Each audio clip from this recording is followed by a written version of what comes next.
Chemical reaction and equation. First chapter of chemistry in class 10th. Chapter will start from type of changes.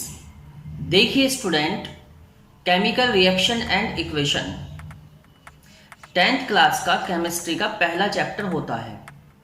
तो इसके अंदर सबसे पहले हम लोगों को टाइप ऑफ चेंजेस के बारे में पढ़ना होता है। तो टाइप ऑफ चेंजेस जो बिलोंग करता है वो आपकी पिछली प्रीवियस क्लासेस से बिलोंग करता है। तो हमारे एटमॉस्फेयर में दो तरीके के चेंज होते हैं, एक फिजिकल चेंज होता है और एक केमिकल चेंज होता है। फिजिकल चेंज और रिवर्सिबल चेंज। फिजिकल चेंज वो होते हैं जो रिवर्सिबल होते हैं, मतलब जो रिवर्स हो सकते हैं। रिवर्स का मतलब रिवर्स वो होते हैं जैसे कि कोई इंसिडेंट हो गया और जो ऑब्जेक्ट उस इंसिडेंट में यूज हुआ है वही ऑब्जेक्ट हमें इंसिडेंट होने के बाद दोबारा वापस मिल जाए। तो इस तरीके का जो चेंज होता है वो रिवर्सिबल चेंज बोला जाता है। तो कुछ एग्जांपल से इसको समझने की कोशिश करते हैं। फिजिकल चेंज का जो एग्जांपल होता है, सबसे फर्स्ट एग्जांपल होता है मेल्टिंग ऑफ आइस। अगर मान लीजिए बर्फ पिघल जाए, मेल्ट हो जाए, मेल्ट होने के बाद क्या होगा, उसका वाटर बनेगा। जब वाटर बन जाएगा तो वाटर से फिर वो दोबारा भी आइस में कन्वर्ट किया जा सकता है। तो इस वजह से ये एक रिवर्सिबल चेंज हुआ। Number 2, dissolution of common salt in water. नमक का पानी में घुलना। नमक का पानी में घुलना भी एक रिवर्सिबल चेंज होता है, क्योंकि जब नमक को पानी में घोला जाता है तो फिर बाद में भी नमक को पानी से वापस लाया जा सकता है। Third, evaporation of water. Water का इवेपोरेट हो जाना, मतलब पानी का भाप में बदलना। ये तीनों चेंज जो हैं वो सभी चेंज आपके फिजिकल चेंज के अकॉर्डिंग आते हैं। फिजिकल चेंज रिवर्सिबल चेंज, मतलब जो चेंज इंसिडेंट हो जाए और वो जो ऑब्जेक्ट उस इंसिडेंट में यूज हुआ है और वो ऑब्जेक्ट जब इंसिडेंट खत्म हो जाए फिर हम उसको दोबारा भी अगर गेन कर सकते हैं। तो इस तरीके के जो चेंजेस होते हैं वो फिजिकल चेंज बोले जाते हैं। तो इसकी एक अकॉर्डिंग टू इसकी एक फिजिकल चेंज की एक छोटी सी डेफिनेशन होती है। A change in which no new substance is form is called physical change और रिवर्सिबल चेंज। वो चेंज जिसके अंदर कोई भी नया सब्सटेंस ना बने, वो चेंज जिसमें कोई भी नया सब्सटेंस ना बने, तो इस तरीके का चेंज फिजिकल चेंज और रिवर्सिबल चेंज बोला जाता है। सेकंड होता है आपका केमिकल चेंज और non reversible change. The change in which new substance are formed is called chemical change. तो केमिकल चेंज वो होते हैं जिनमें नए सब्सटेंसेस बनते हैं। तो एग्जांपल के तौर पर रस्टिंग ऑफ आयरन, लोहे पर जंग लगना। तो लोहे पर जब जंग लग जाता है तो फिर वो दोबारा से आयरन में कन्वर्ट नहीं होता, क्योंकि उसका ऑक्सीडेशन हो जाता है उसको। नंबर 2, श्योरिंग ऑफ मिल्क, दूध का फटना। तो दूध फट जाएगा तो दूध फटने के बाद फिर दोबारा से उसका दूध नहीं बनता है। Third, formation of garnish layer on brass, पीतल पर गार्निश कलर की लेयर का बनना। Fourth, blackening of silver ornament, silver ornament का काला हो जाना। ये सब चीजें आपके केमिकल चेंज के अंतर्गत आती हैं। तो केमिकल चेंजेस वो होते हैं जिनमें नए सब्सटेंसेस बनते हैं, और फिजिकल चेंज वो होते हैं जिनमें नए सब्सटेंसेस नहीं बनते हैं।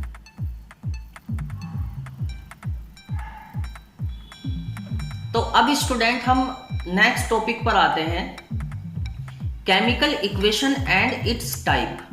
Chemical equation and it's type. तो केमिकल इक्वेशन होती क्या है? What do you mean by chemical equation? A chemical equation is the symbolic representation of chemical reaction in the form of symbols and formulas. The first chemical equation diagrammed by Jean Began in 1615. तो देखो बच्चों, chemical equation एक symbolic representation होता है। एक symbolic representation होता है जिसमें हम सिंबल्स का और फॉर्मूलाज का नेम लिखकर उसको रिएक्शन को सिंबल की फॉर्म में, कोई भी जो रिएक्शन केमिकल रिएक्शन होती है उसको सिंबल की फॉर्म में हम रखते हैं। तो वो उस सिंबल की फॉर्म में उसको रिप्रेजेंट करने को ही केमिकल रिएक्शन बोला जाता है। अब केमिकल रिएक्शंस भी आपके सिंबल और नेम की फॉर्म में लिखी हुई होती हैं। तो एक होता है आपके पास वर्ड केमिकल इक्वेशन, जिसमें हम जो भी एलिमेंट, सब्सटेंस या कंपाउंड यूज हुए हैं उनका सिर्फ नेम लिखते हैं, उसके अंदर सिंबल को नहीं लिखते हैं। तो इस तरीके की जो इक्वेशन आपको लिखी हुई मिलती है, तो आप एनसीईआरटी के लास्ट वाले पेज पर भी देख सकते हैं जाके, जो कि एक्सरसाइज वाला पेज है। उसमें एक बार वर्ड इक्वेशन दी हुई है और एक बार आपको सिंबल इक्वेशंस दी गई है, जिसमें सिंबल्स का यूज हुआ होता है। तो यहाँ पर हम वर्ड केमिकल इक्वेशन की बात करते हैं। तो वर्ड केमिकल इक्वेशन वो होती हैं जिसमें हम जो सब्सटेंसेस होते हैं उन सब्सटेंसेस का नेम लिखते हैं। तो जैसे कि एग्जांपल के तौर पर magnesium plus oxygen equals to magnesium oxide. तो मैग्नीशियम और ऑक्सीजन की रिएक्शन हो गई, मैग्नीशियम ऑक्साइड बन गया।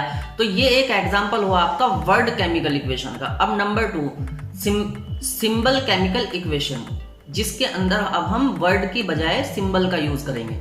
Zn plus H2SO4 equals to ZnSO4 plus H2। तो जिंक की रिएक्शन सल्फ्यूरिक एसिड के साथ, मतलब H2SO4 के साथ होती है, जिंक सल्फेट बना और हाइड्रोजन गैस उसमें से इन्वॉल्व हुई।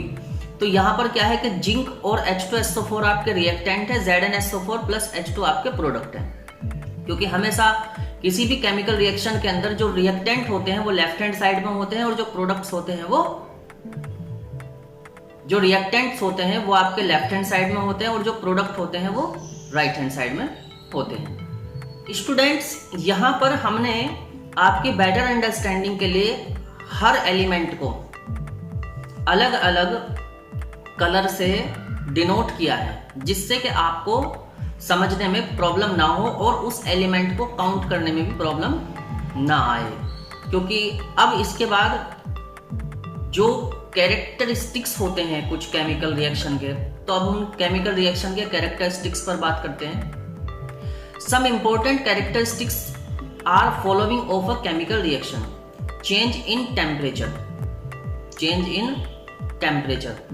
तो जब कभी भी कोई भी केमिकल रिएक्शन होती है तो उसके अंदर टेम्परेचर में चेंज आ सकता है।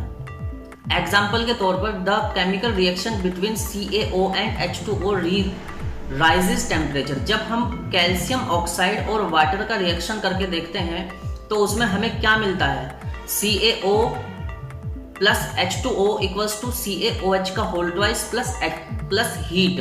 तो मतलब यहाँ पर हीट रिलीज होती है। तो क्या होता है कि जो हमारा रिएक्टेंट होता है वो जब रिएक्टेंट प्रोडक्ट में कन्वर्ट होता है तो प्रोडक्ट का जो टेम्परेचर होता है वो रेज अप हो जाता है, मतलब बढ़ जाता है। तो जब भी कोई केमिकल इक्वेशन होती है या केमिकल रिएक्शन होती है तो केमिकल रिएक्शन के अंदर टेम्परेचर बढ़ सकता है। Number 2, change in colour. Chemical reaction होने के बाद सब्सटेंस का कलर बदल सकता है, जैसे कि रस्टिंग ऑफ आयरन। लोहे पर जंग लग जाने के बाद लोहा जो आयरन होता है आपका वो ब्राउनिश कलर का चेंज होकर होता है। Evolution of gas. जो भी केमिकल रिएक्शंस होती हैं उनमें गैस इवोल्व हो सकती है, मतलब गैस उसमें रिलीज हो सकती है। तो इसके एग्जांपल के तौर पर हम समझते हैं, when sodium carbonate Na2CO3 solution mix with dilute H2SO4 मतलब sulphuric acid, the CO2 carbon dioxide is evolve. This reaction is use in fire extinguishers. तो देखो बच्चों, सोडियम कार्बोनेट की जब H2SO4 के साथ रिएक्शन कराई जाती है तो कार्बन डाइऑक्साइड गैस रिलीज होती है। तो यहाँ पर हम समझ सकते हैं कि जब कभी भी कोई केमिकल रिएक्शन होती है तो उसमें से गैस रिलीज हो सकती है। 4th, फॉर्मेशन ऑफ प्रिसिपिटेट आगे हम समझाएंगे आपको। प्रिसिपिटेशन रिएक्शन भी आएगी तो वो आगे आपको क्लियर होगी। Formation of precipitate. 5th होता है आपका चेंज इन फिजिकल स्टेट। तो सब्सटेंस की फिजिकल स्टेट भी जब कोई केमिकल रिएक्शन होती है तो वो चेंज हो सकती है। तो देखिए characteristics of chemical reaction. Chemical reaction के कैरेक्टरिस्टिक्स क्या है?